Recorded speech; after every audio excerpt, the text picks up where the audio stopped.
What's up? Nick Fenton here, founder of TickerTank.com.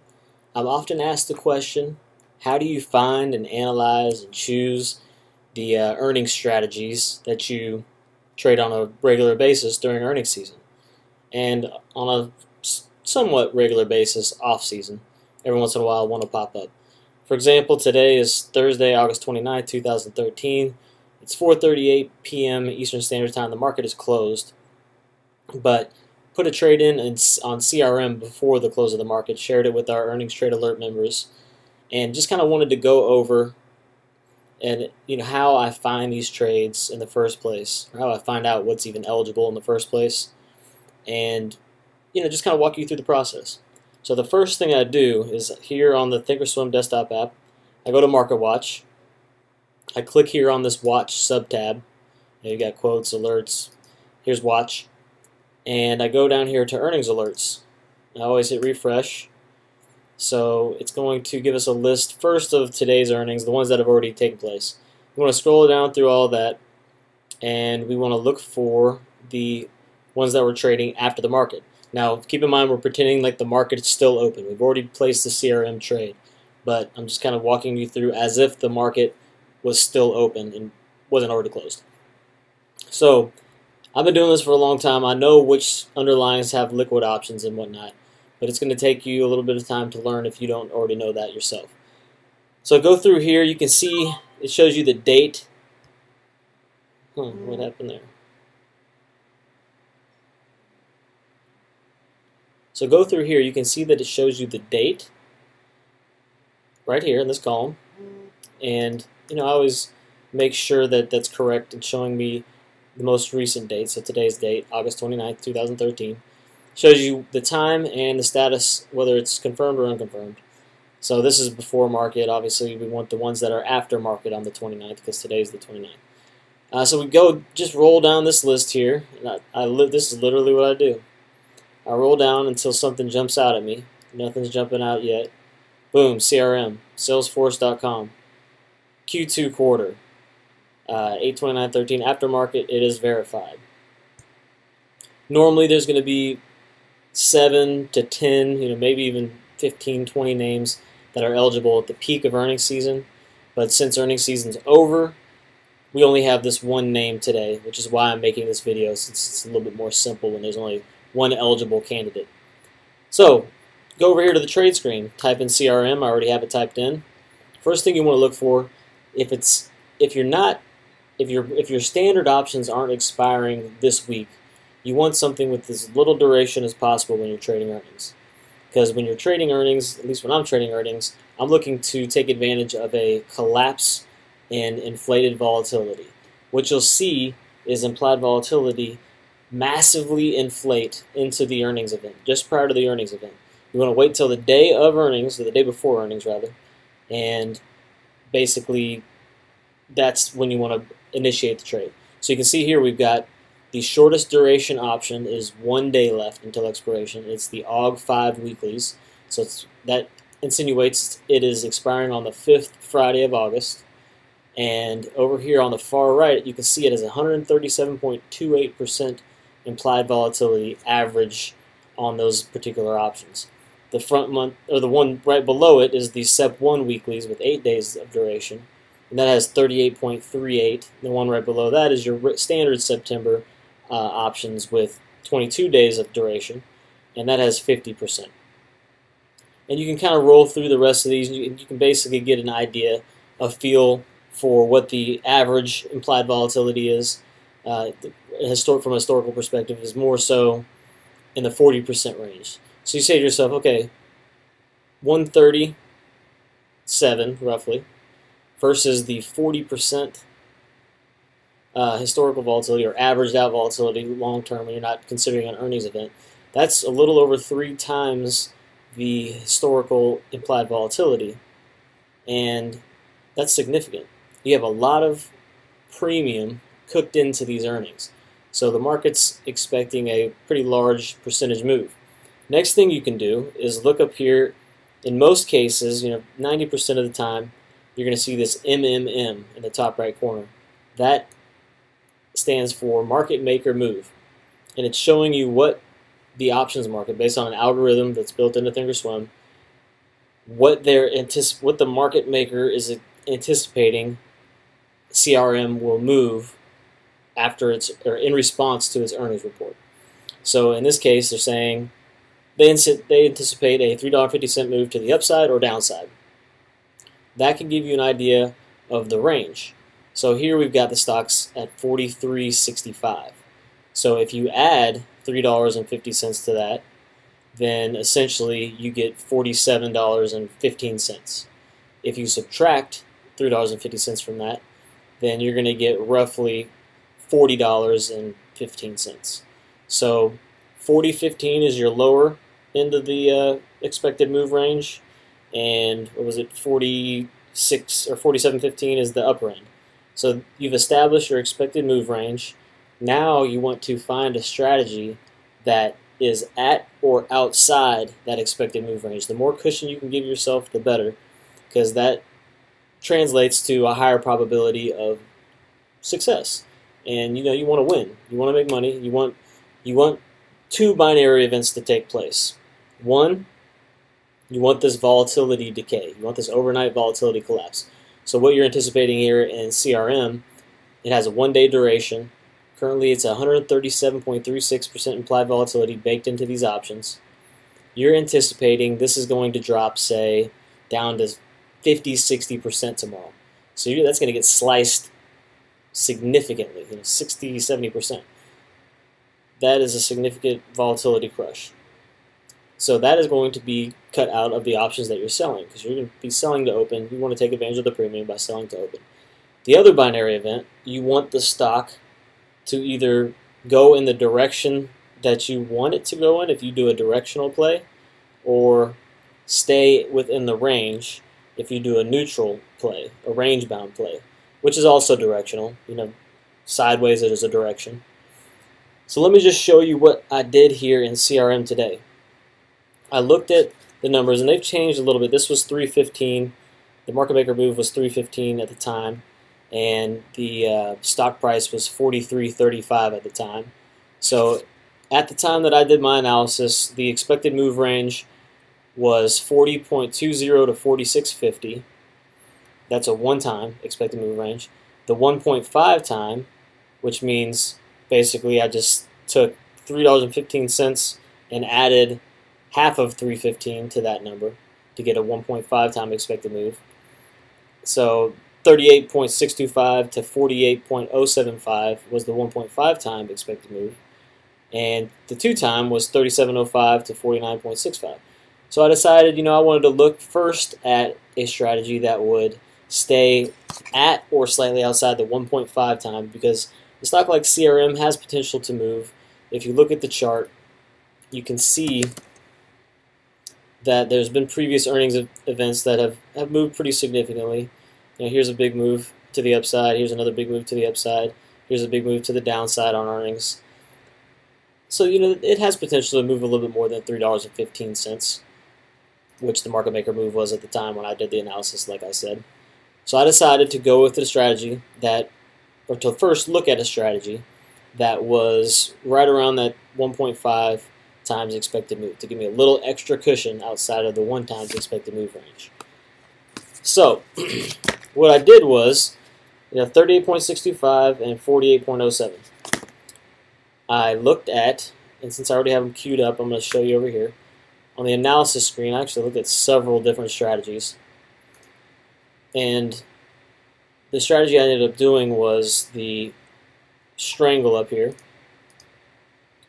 So the strangle was the AUG5. I used the weekly options, selling the 39 puts, selling the 48 puts. And I actually filled at an average price of 49. I did a few of these. Got some at 48, some at 49, some at 50. The average price was 49. And what you can see here is if you set slices to break even on tomorrow, you can see that your break even at 49 is 38.51 on the low end, 48.48 on the high end. So 38.51, 48.48, 38.51, 48.48. Let's mark that here, 38.51. So we're just going to approximate here. And 48.48. So you've got a pretty significant range from break even to break even. So this is essentially your profit zone right here. Let's make that green so you know it's insinuates profit. So you can see it gives you nice cushion here. It's going to be a significant move. Furthermore, if it does in fact drop below that 39 strike and the 39 the stock's, the 39 puts are exercised and the stock is put to me from the 38.55 cost basis or whatever it was, that's a pretty good area to be long CRM. I'd be comfortable being long CRM. On the flip side, if the stock blows up to the upside then, and the calls are exercised, I'll be short from that 48.48 price point, which is new highs. It's above this particular resistance area. So, I'd be pretty comfortable being short from there. I'd maybe consider selling some puts against my short position to continue to raise the cost basis on that. And likewise, I would sell calls against this if the shares were put to me. So another strategy I looked at here was the straddle. And what the straddle is this 340. Basically, I was looking at the closest to the money straddle. At the time, the stock was trading at 43.35, and the closest to the money was the 43.50 strike. It's only 15 cents away. So that's essentially when you're selling the 43.50 call and selling the 43.50 put. Same strike price. What you can see here, we have these red lines, which are our break-evens on the strangle, significantly outside that straddle. So if we set slices to break even, you can see they come in significantly. And we've got 40.05 and 46.95 roughly. So if you go back to the chart and you say 40.05, 46.95, so 40.05 right around here,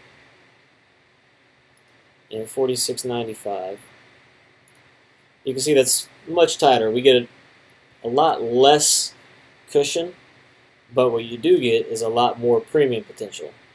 Whereas here, we stand to make $49 max credit, max gain, per strangle sold. Here, we stand to make $345. So you have to ask yourself, are you willing to take a little extra risk to make quite a bit more money? But you also have to take the buying power effects into this situation as well. Lastly, I looked at this, which was more realistically filled at 5 cents. And basically, I had a bullish bias going into this, which you may or may not believe now that CRM earnings have come out and it has responded bullish. May or not believe that. That's not the point. It's the truth, but I can see why you wouldn't want to believe it.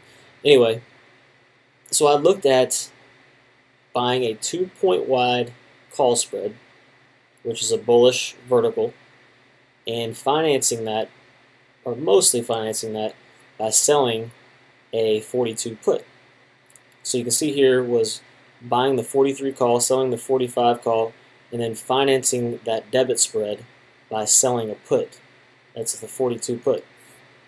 So what does that look like here on the chart? You can see the break even is 43.04, which you're only looking at a $5 loss all the way down to this 42. So let's just put it there at 42. So around 42, if the stock can stay above 42, you're pretty much not going to lose. If you can get it above 45 or higher, you're capped out at a $195 gain. Now, go back to the charts. You can see, let's put the price level at 42. That was our break even for that particular strategy. And you can see that doesn't really give you it gives you a little bit of downside cushion. Let me get rid of this. So it gives you a little bit of cushion to be wrong on the downside. There is some pretty decent support here, but the technical price parameters really aren't that useful when you're going into an earnings event. Anything can happen in an earnings event. So anyway, that would have given you a little bit of cushion on the downside, but if it faded below that 42 price point, which was $2.20 above the low end of the one-time expected move, lower end of the range, then you're basically in a pretty bad situation pretty quick. So you really had to hit the nail on the head with that particular strategy.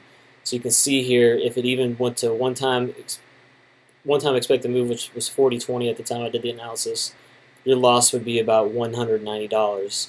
If it went to 1.5 times on the downside, which was around 38.625, then you're looking at a loss of $338. And if you had a real blowout downside move down to that 37.05, you could be looking at a roughly $500 loss. So you're risking quite a bit of downside there. You're not giving yourself a whole lot of cushion. My particular preference in earning strategies is, if you're going to play directional, then do a defined risk spread. So in this case, don't finance it with the put. Just do the 43.45 call. I was just trying to get fancy. I was playing around with a few different options in this particular case. But my particular preference is to stay either at least 1 times the expected move range, or a little bit wider. And in the case of CRM, I went a little bit wider. Currently it's trading at 46.91. You can see this little black notch right here. So it's getting close to this upper break even, but I still have a bit of room. So I just needed to hang below 48 really, and that vol crush will take place. It will have stayed in that range, and I'll be able to cover the call side of the short strangle tomorrow morning once the CRM options open.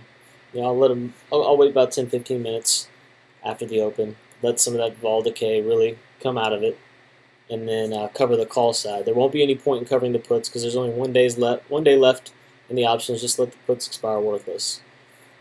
If you want to cover the puts, there's nothing wrong with that, because they'll be trading for a nickel or less, and anytime you cover a short option with thinkorswim that's a nickel or less, you don't get charged commissions. But I'll let it expire worthless. I'll just cover the call side. So hopefully this works out. Hopefully we don't see continued upside overnight and then pre-market tomorrow, and hopefully it stays right around here, or maybe fades back a little lower, and able to achieve pretty solid gain here. So there's a quick look at how to first find a list of earnings, stocks that are trading earnings.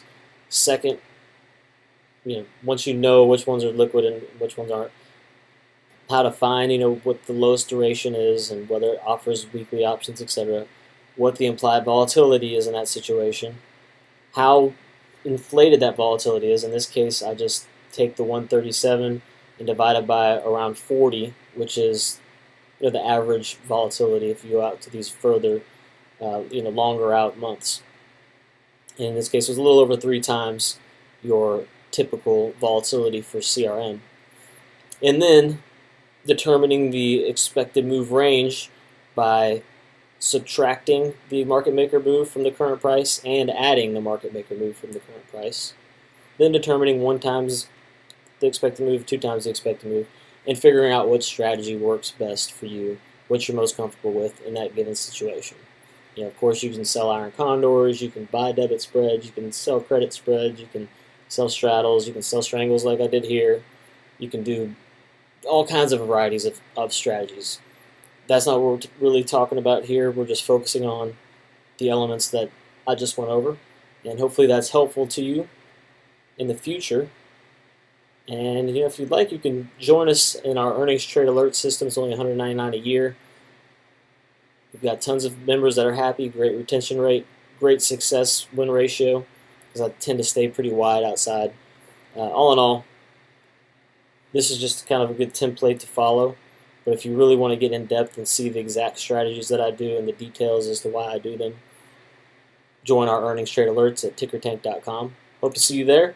Otherwise, hope you enjoyed the video and you learned something. Take care.